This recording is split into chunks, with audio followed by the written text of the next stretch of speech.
اس کے اندر ایک قانون کو اسٹریچ کیا گیا. یہ کہہ سکتے ہیں آپ قانون کو امینڈ کیا گیا سر, قانون کو اسٹریچ کیا گیا. ہاں, قانون کو اسٹریچ کر کے جو ہے وہ کہتے ہیں نا آخر میں فیصلہ سپریم کورٹ کا ہے. آپ کی جس کی سر 175(2) کو ہٹا دینا پھر یہ کانسٹیٹیوشن سے کہ ان کی ایک جوریڈکشن بھی ہے. میرے نزدیک کوئی ہٹانے کی ضرورت نہیں ہے. میرے نزدیک یہ ہے کہ جی جن پہ الزامات ہیں ان کی صفائی اس طرح نہیں ہونی چاہیے جس طرح ہوئی کہ جی اگر وہ الزامات تھے تو آپ آئے اور آپ نے امینڈمنٹ کر کے ان کو ساروں کو جو ہے اس پرویو سے نکال دیا. کہنے کا مقصد یہ کہ جسٹس کا احتساب بھی ہونا ہے تو ایک اکراس دا بورڈ اکاؤنٹیبلٹی کا آپ تصور دیں. اگر آپ جا کے صرف عمران خان کو پکڑیں گے تو یقیناً میں جنرل صاحب کی بات سے ایگری کروں گا کہ وہ ایک سر ان کو کورٹ نے پکڑ لیا ہے, ان کو الیکشن کمیشن نے پکڑ لیا ہے. اب آپ کون ہوتے ہیں سر؟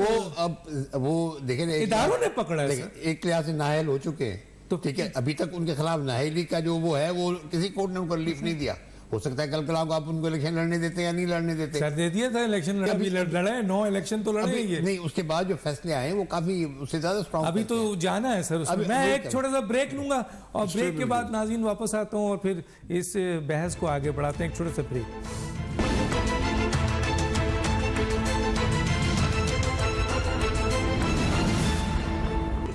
ویلکم بیک جی. سینیٹر حافظ حمداللہ صاحب, آپ تینوں کے پاس 1 منٹ ہے. کیا یہ حکومت بزدل نہیں ہے سر؟ کیا کہیں گے؟ دیکھیں میرے خیال میں یہ بزدل کا لفظ بہت بھاری لفظ ہے. حکومت بزدل بالکل نہیں ہے, قطعا نہیں ہے. بات صرف ترجیحات کی ہے. ہماری ترجیح یہ ہے کہ ہم ریاست کو معاشی طور پر مضبوط کریں کیونکہ پاکستان کا سب سے بڑا مسئلہ اس وقت معیشت ہے. اور عمران خان جب حکومت میں تھے تو حکومت میں بھی انہوں نے معیشت کی تباہی ان کا ایجنڈا تھا, اور آج جو اپوزیشن میں انہوں نے پاکستان کی وہ لائف لائن دونوں نشانے پہ رکھے ہیں. پاکستان کی لائف لائن ایک ہے معیشت, دوسرا ہے آپ کا دفاعی قوت, دفاعی لائن. یہ ایک طرف اور ان کی لائف لائن آپ کے ہاتھ میں ہے, نشانہ بنایا. ان کی لائف لائن آپ کے ہاتھ میں ہے جو آپ لگاتے نہیں ہیں. یہ ان کا بنیادی ایجنڈا ہے سر. ان کی لائف لائن آپ کے پاس ہے اور دونوں ٹھیک ہے. اب یہ ریاست کو مضبوط کرنے کے لیے یہ دونوں کو مضبوط کرنا پڑے گا, معاشی لائن کو بھی, لائف لائن سر. ایک چوہا پہاڑ کو کھونچ رہا ہے, نوچ رہا ہے اور تھوڑی تھوڑی مٹی نکالتے رہتا ہے. سر اس کو اگر آپ چھوڑ دیں گے تو پورا پہاڑ کھود دے گا وہ. سر نہیں, دیکھیں ڈاکٹر دانش صاحب, بات ہے ایک شخص کے لیے پورے ملک کو ہم کیسے ڈبو دیں نا. معاشی طور پر یہ ملک ان کو مضبوط کرنا ہے. تو سر معاشی مضبوطی اس وقت ہوگی میرے بھائی جب سیاسی عدم استحکام ہوگا. سیاسی عدم استحکام اس وقت ہوگا جب عمران خان سیاسی انتشار سے ان کو روکیں گے. آپ سیاسی انتشار سے آپ اس لیے روکیں گے کہ ان کا احتساب کریں گے, قانون اور آئین کے مطابق کریں گے, سب کچھ ہو جائے گا. جی سر کیا کہتے ہیں ذرا سا مجھے آپ کا آخری میں سر سے پوچھ لوں. یہ ایجنڈا ہے ہمارا, لیکن بات ترجیحات کی ہے. معیشت پھر اس کے بعد اس کے بارے. ارے سر میں کراچی کے اوپر تھوڑا سا پوچھوں گا. یہ جو اتحاد ہو رہا ہے نا جو ایم کیو ایم کا مختلف دھڑوں کا, اس کے اوپر تھوڑا سا آپ رائے دیں گے. آپ دیکھیں کراچی کی سیاست کو ایک ڈگر پہ چلانے کی ضرورت تھی. ایک ویکیوم کریٹ ہونے کا امکان تھا.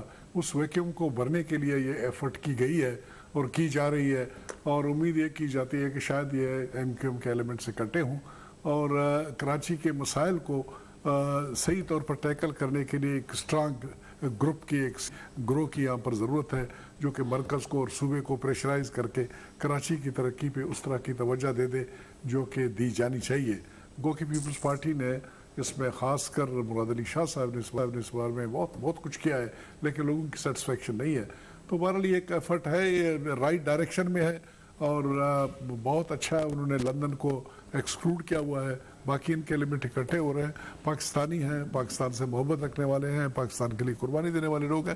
آئی ایم شیور نکلے گا سر. آپ سمجھتے ہیں پھر کراچی کے لوگ ان کے پاس جائیں گے سب اکٹھا ہو کر. تو یہ میرے خیال میں بہتر نمائندگی رزلٹ دیں گے. جی سر. بحران در بحران در بحران, ایک بحران ختم ہو رہا ہے, دوسرا شروع ہوگا, ایک ختم ہوگا دوسرا شروع ہوگا. میں سمجھتا ہوں کہ وقت گزر چکا ہے. اب میرے خیال میں ہم کوشش کر کے نئے الیکشن میں جائیں اور اسی میڈیا کو لیڈرشپ کو ہم نے ایکسیپٹ کرنا ہے, چاہے وہ ایم کیو ایم کی صورت میں ہو، چاہے وہ پی ٹی آئی کی صورت میں ہو، چاہے وہ پیپلز پارٹی کی صورت میں ہو، چاہے وہ نون لیگ کی صورت میں ہو، چاہے کسی بھی جماعت کی صورت میں، ایک میڈیوکر لیڈرشپ ہے. اس سے زیادہ ہم کچھ ایکسپیکٹ نہیں کر سکتے. یا تو یہ کہ آپ اس آئین کو ختم کریں اور ایک نئے سلسلے میں جائیں، اور پھر اقراص بورڈ احتساب جن جن کے پاس پیسہ رکھا ہوا ہے باہر، خاص طور پہ جنہوں نے رکھا ہے ان کو واپس لے کر آئیں. اگر نہیں تو پھر اسی سے کام چلائیں اور الیکشن کروائیں اور جان چھڑوائیں. انہی سے کام چلانا پڑے گا. اور کیا کر مجبوری ہے، سکتے اور کچھ آلٹرنیٹ نہیں ہے. آلٹرنیٹ کوئی پیدا نہیں ہو رہا نا. آپ ایک میڈیوکریٹی ہے. اس میڈیوکریٹی میں تو کوئی جو ایون کہ کراچی میں بھی دیکھیں نا مختلف میڈیوکریٹی ہے نا، مطلب ایک طرف پی ٹی آئی کو